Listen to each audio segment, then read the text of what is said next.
kita akan punya sesi sedikit untuk diskusi santai membahas kontribusi anggota Ilunet ini untuk energi terbarukan. Selanjutnya saya mempersilahkan Jeng Murni untuk memutarkan lagu kebangsaan Indonesia Raya. Silakan, Jeng. Ya, terima kasih Pak Happy.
Terima kasih Jeng Murni atas pemutaran lagu Indonesia Rayanya. Selanjutnya kita akan mempersilahkan Bapak Direktur Sekolah Pasca Sarjana Pak As untuk menyampaikan short speech tentang apapun juga untuk kami semua di sini. Silakan Pak.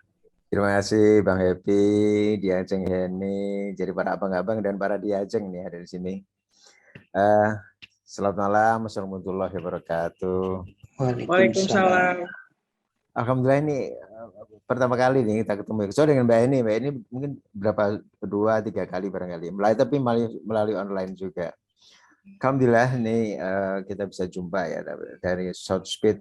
Saya mengulang sedikit yang saya sampaikan kepada para wisudawan kita di tahun 2021 kemarin di bulan November ya. Bahwa pertama itu kita harus bersyukur.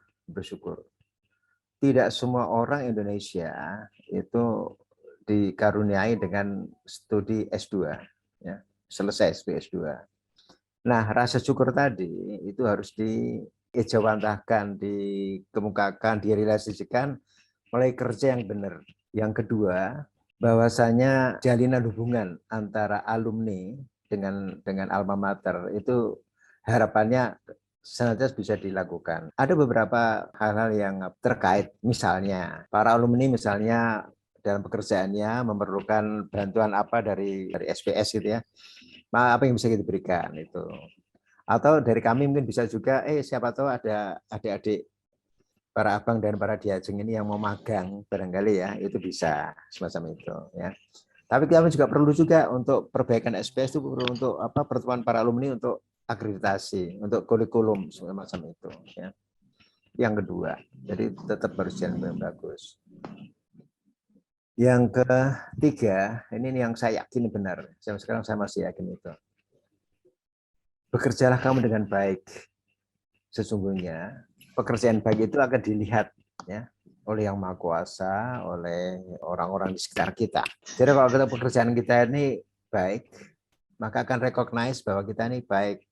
Orang yang cepat misalnya, ini kalau dikerjakan pada Bang Happy, pekerjaan itu cepat tuntas, cepat selesai, laporannya bagus, waktunya malah lebih pendek lagi. Itu iklan itu. Iklan diri.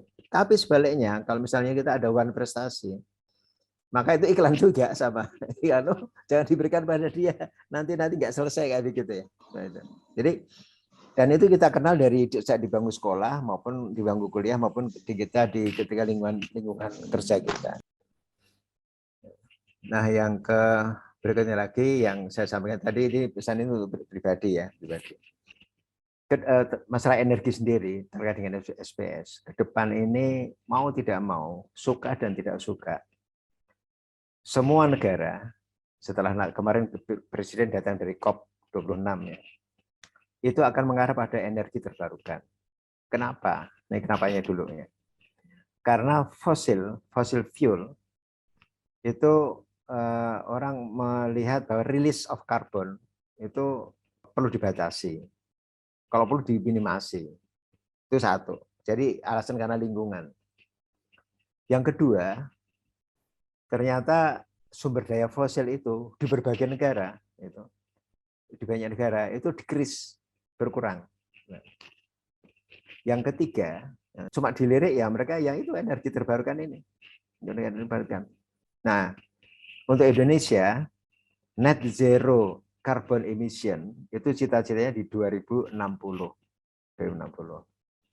Sejak sekarang nih, ini sudah mulai ya, nanti PLTU itu akan di beberapa di shutdown.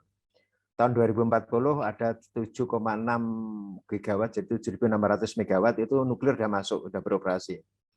Terus begitu, jadi intinya batu bara ditekan, fosil ditekan, gas ditekan, kemudian ininya naik, pemanfaatan electric vehicle, kendaraan listrik itu naik. Gitu ya. Di sisi kita sendiri itu nanti barangkali ada peluang untuk pekerjaan ya ke depan. Di sisi kita sendiri ya di Republik ini sumber daya mineral yang namanya minyak kita udah impor sejak tahun 2005 yang lalu sebenarnya. Antara yang kita produksi dengan yang kita pakai itu nggak sama udah ya, kita berkurang terus. Sampai sekarang ini produksi minyak cuma hanya 708 ya, ribu barrel per hari. Konsumsi kita mencapai 1,6 juta barrel per hari. Deltanya ini impor kita. Ya. Kita masih ekspor sih minyak, tapi ini ekspor minyak yang kualitas bagus, kita impor yang second class atau third class yang kita pakai ini. Jadi seperti kalau ada petani punya sawahnya terbatas gitu ya, itu dijual jual beras yang bagus untuk memenuhi anak-anaknya banyak. Gitu. Nah, minyak kita impor. Bagaimana dengan gas? Gas itu tahun 2028. Itu antara yang diambil dengan yang dimanfaatkan itu sama. Lebih dari itu nasibnya seperti minyak impor kita. Tahun 2028 itu enggak lama itu. Tinggal 7 tahun lagi. Bahkan tahun depan 2022 ya. Lebih pendek lagi. Selama tidak ditemukan cadangan yang baru. Kemudian batu bara. Batu bara kita memang ekspor sih, tapi kita ini sebenarnya cadangan kita itu sedikit. Sampai dengan sekarang ini, sampai dengan triwulan semester 1 2021, cadangan kita itu 38,8 miliar ton. Itu kalau diambil. Kemudian itu hanya sekitar 60 tahunan. Tapi ternyata kita harus memenuhi yang dalam negeri sendiri. Jadi antara dalam negeri sama yang diambil. Itu nanti persis sama ya, antara diambil dengan itu 2049. Tapi 2049 Indonesia impor batu bara. Itu masa depan kita, masa depan anak-anak cucu kita. Ini harus diatur. Nah, makanya ini mengarah pada energi terbarukan di samping kita memenuhi permintaan dunia tadi. Jadi ke depan ini para abang dan para diajeng ini pasar untuk energi terbarukan itu terbuka, sangat terbuka di situ. Ya. Bahkan kalau kita bisa menemukan sesuatu yang kompetitif, harganya bisa kompetitif. Ini menarik sebenarnya, menarik. Dan apalagi ya, harga solar cell itu makin lama makin murah.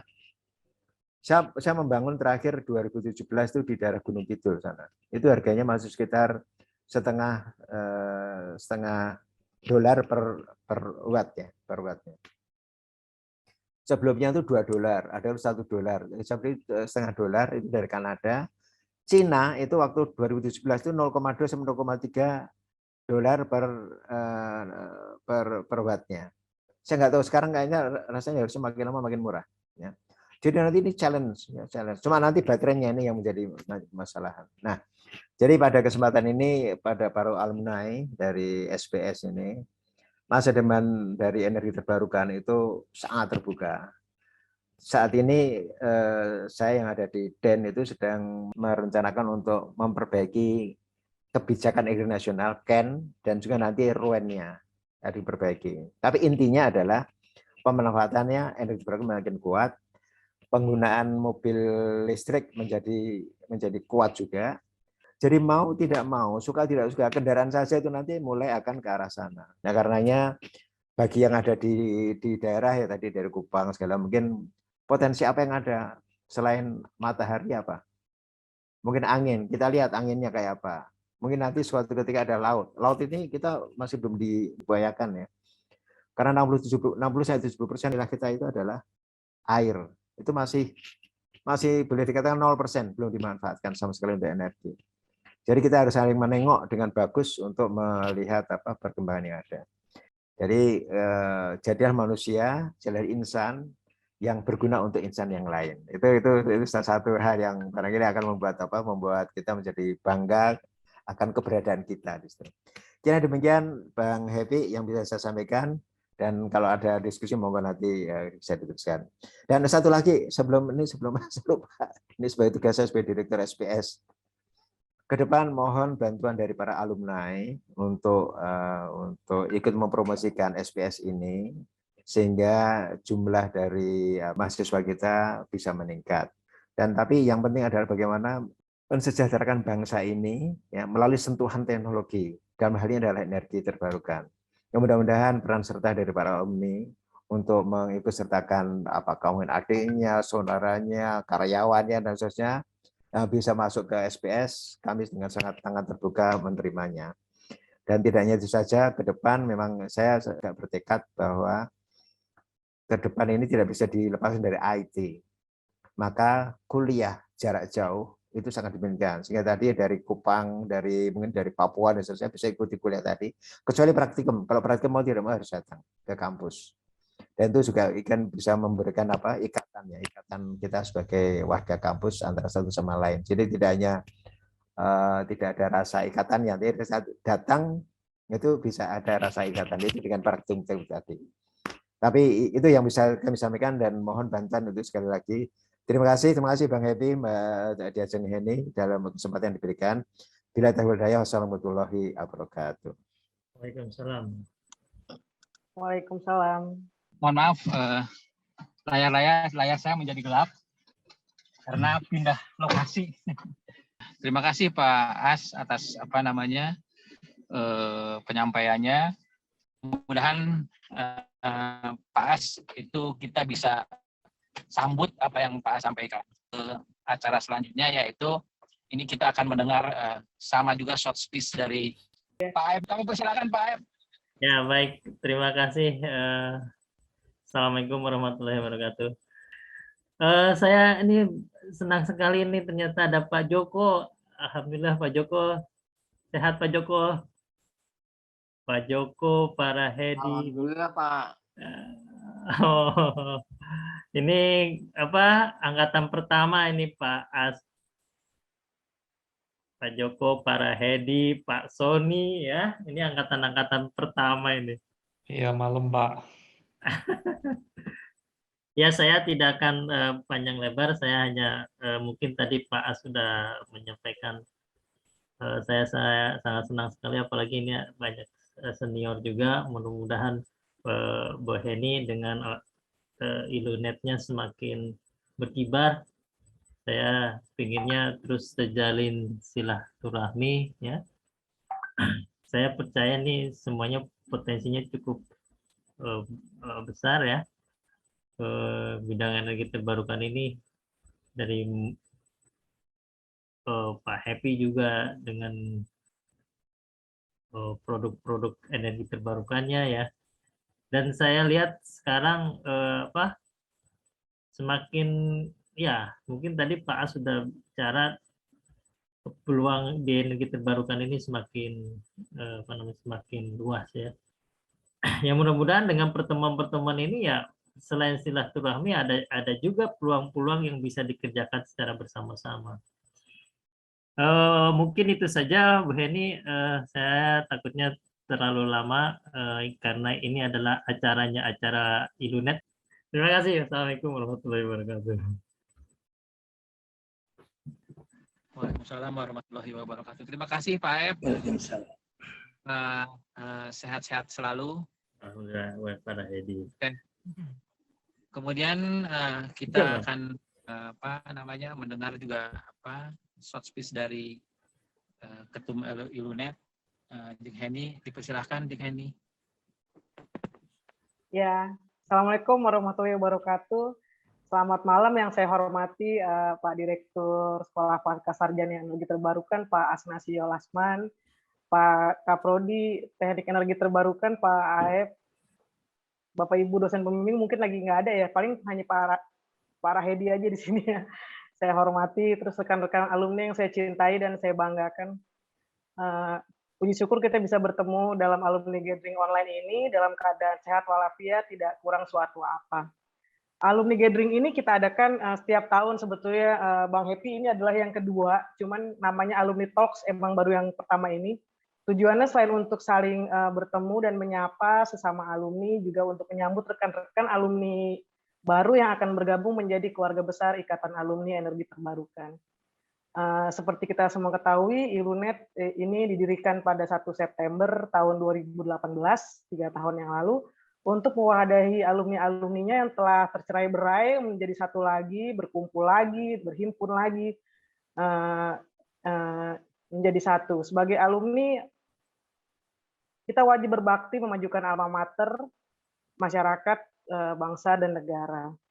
Semoga dengan adanya kegiatan ini, hubungan kami, para alumni dengan kampus, dengan Bapak Ibu pengajar kami, dengan para senior kakak angkatan kami, dan adik angkatan tetap terjaga dengan harmonis dan mesra.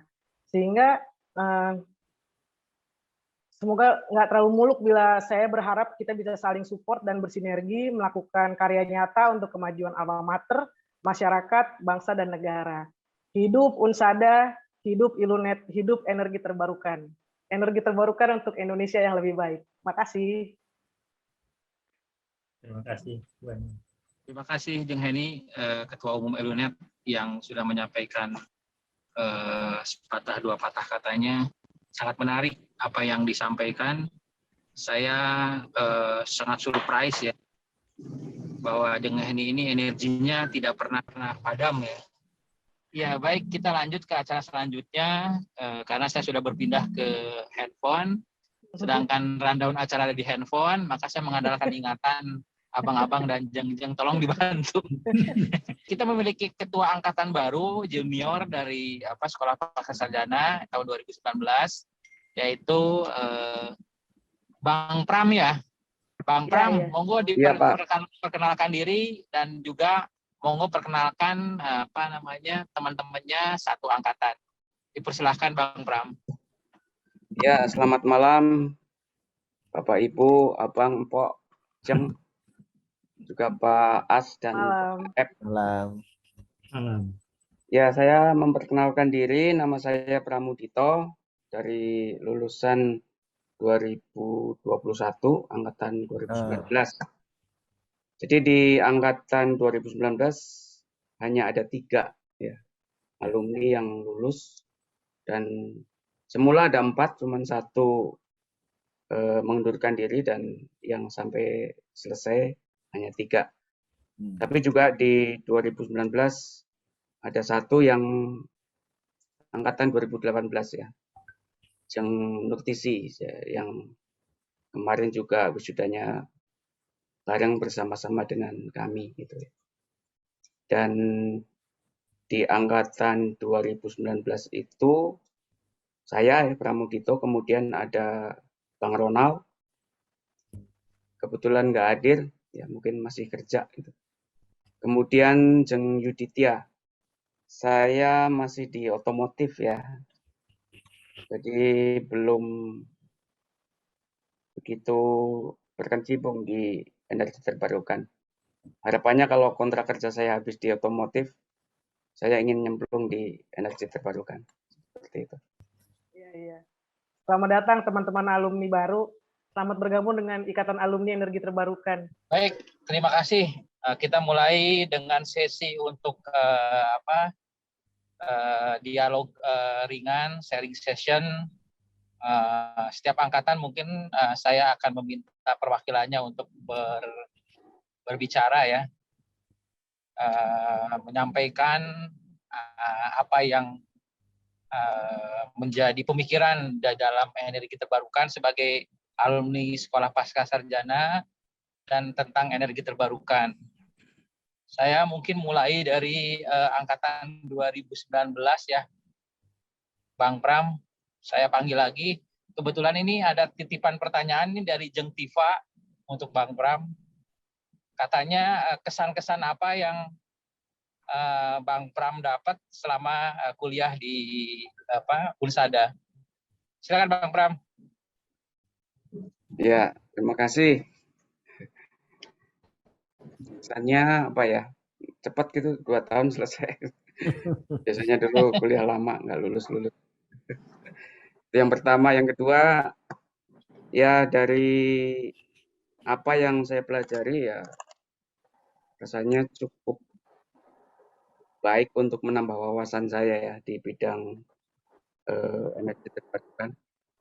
Ya mungkin tadinya tahu hanya kulit-kulitnya saja. Nah lewat kuliah ini bisa tahu paling nggak dalamannya apa gitu ya. Meskipun beberapa mungkin kalau mau didalamin ya bisa lebih dalam lagi seperti itu. Tapi setidaknya secara umum ya kami bisa dibekali dengan pengetahuan yang cukup ya untuk mengenal lebih baik tentang energi terbarukan. Dan harapan kami sih juga kami bisa melihat ya celah-celah atau peluang-peluang untuk mengembangkan usaha ya. Kedepannya seperti apa gitu. Nah kebetulan saya juga mungkin 2 tahun lagi pensiun gitu ya dari otomotif. Harapannya bisa juga berkontribusi paling tidak untuk mengembangkan energi terbarukan ini. Terima kasih Bang Pram atas penyampaiannya. Selanjutnya kita coba panggil alumni angkatan senior saya yang cantik, angkatan 2014 ya, Jeng Tiva. Jeng Tiva ini dulu saya lihat kalem banget gitu ya, tapi ternyata kalemnya itu menyimpan energi terbarukan nih. Gimana Jeng Tiva? Coba apa kegiatan sekarang yang berhubungan dengan energi terbarukan, Jeng? Setelah lulus dari Sekolah Pascasarjana.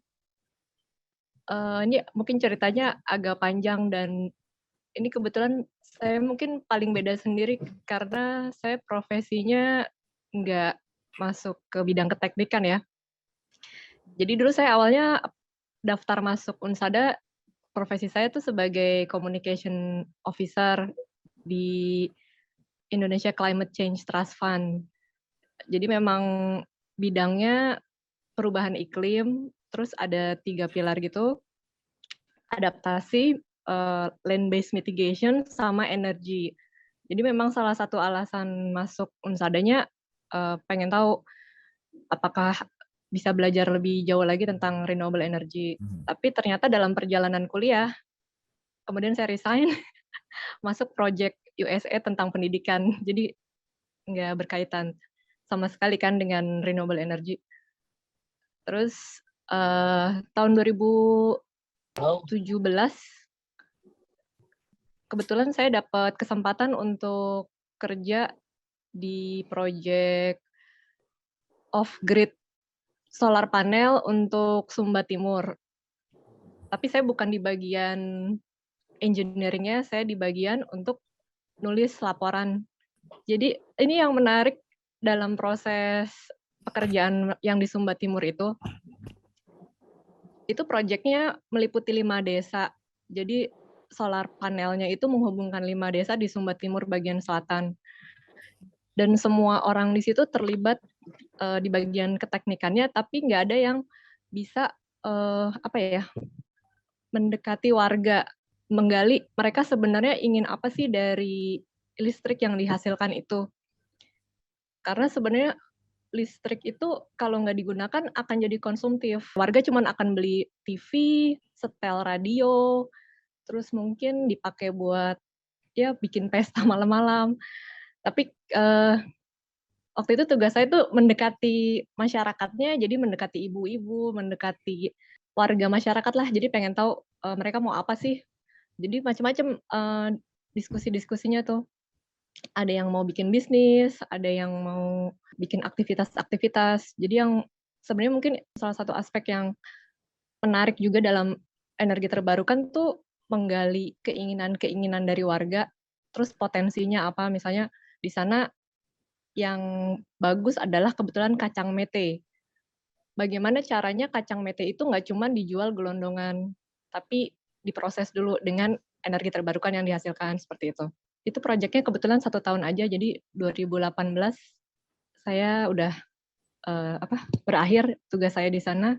Yang saya dengar sih karena tidak ada badan yang bertanggung jawab, jadi agak terlantar ya. Jadi itu patut disayangkan juga sih. Ada donor yang kasih dana untuk pembangunan solar panel, tapi nggak ada maintenance-nya gitu, nggak ada apa sih istilahnya pembelajaran manajemen untuk mengelola listriknya juga nggak dipersiapkan gitu untuk warga. Mungkin itu menarik juga sih untuk Unsada memikirkan mungkin selain kita memproduksi tenaga keteknikan, mungkin bisa juga kita menghasilkan tenaga manajemen energi. Jadi gimana caranya kita bisa mengedukasi warga untuk mengelola energi, membuat itu jadi profitable lah, nggak cuma konsumtif aja. Tuh, terus ini kebetulan waktu itu kegiatan lainnya saya bersama Jeng Heni sempat bikin makalah dan kita presentasikan juga ke salah satu seminar internasional ya Jeng ya. Menurut saya ini menarik juga karena sebenarnya kontribusi alumni itu nggak cuman sekedar keteknikannya, tapi dengan kita menulis, membuat jurnal ilmiah, mengangkat tentang isu-isu renewable energy itu penting juga, dan tentunya hasilnya akan bagus juga untuk akreditasi Unsada kalau ada jurnal ilmiah dari alumni. Terus saat ini sekarang saya lagi di Tenggara Strategics dan di Essensia.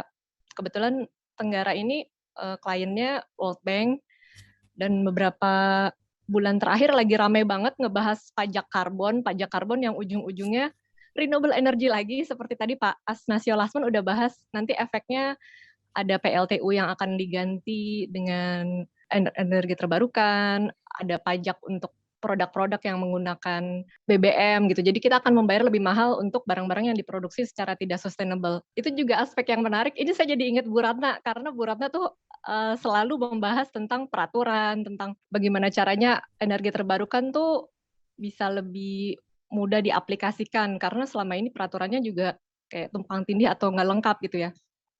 Ya sekian dari saya mungkin ya. Jadi intinya buat teman-teman alumni yang mungkin masih bingung lulus nanti mau ngerjain apa gitu, ada banyak jalan untuk tetap terhubung dengan renewable energy. Pokoknya selama kita berada di Ikatan Ilunet ini, nanti pasti adalah info-info gimana caranya kita tetap kontribusi buat Unsada dan buat renewable energy. Ya udah, itu aja dari saya. Terima kasih. Terima kasih Jeng Tifa.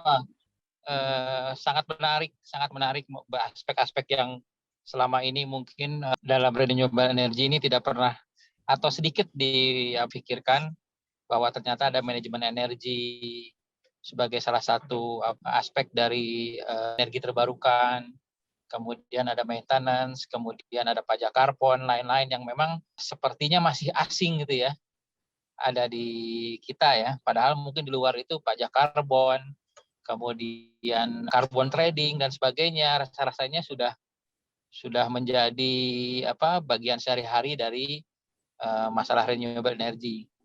Ini mungkin saya minta tanggapan sedikit ke Pak As ya mengenai soal-soal ini. Pak As sebagai Dewan Energi Nasional, masalah pajak karbon, carbon trading, masalah kemudian fakta bahwa PLTS dibangun, kemudian setelah itu tidak pernah di maintenance. Mungkin ada tanggapan Pak As mengenai soal-soal yang diangkat oleh Jeng Tifa ini. Ya.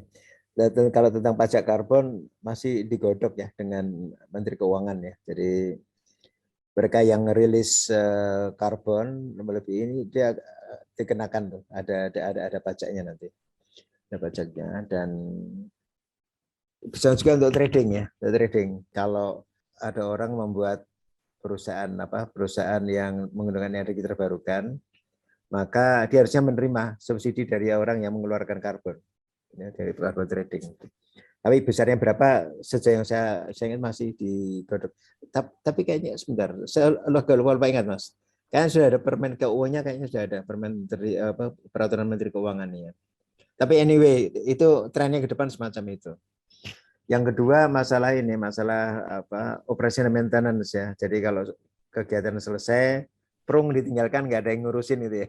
Itu kalau bisa jangan ya. Jadi libatkan daerah di daerah. Daerah itu ada juga namanya Karang Taruna. Ya. Libatkan Karang Taruna dalam konstruksi di awal sampai dengan pengoperasian, bagaimana memaintain dan seterusnya, itu mungkin perlu ya. Demikian Bang Happy, terima kasih. Baik, terima kasih Pak atas komentarnya.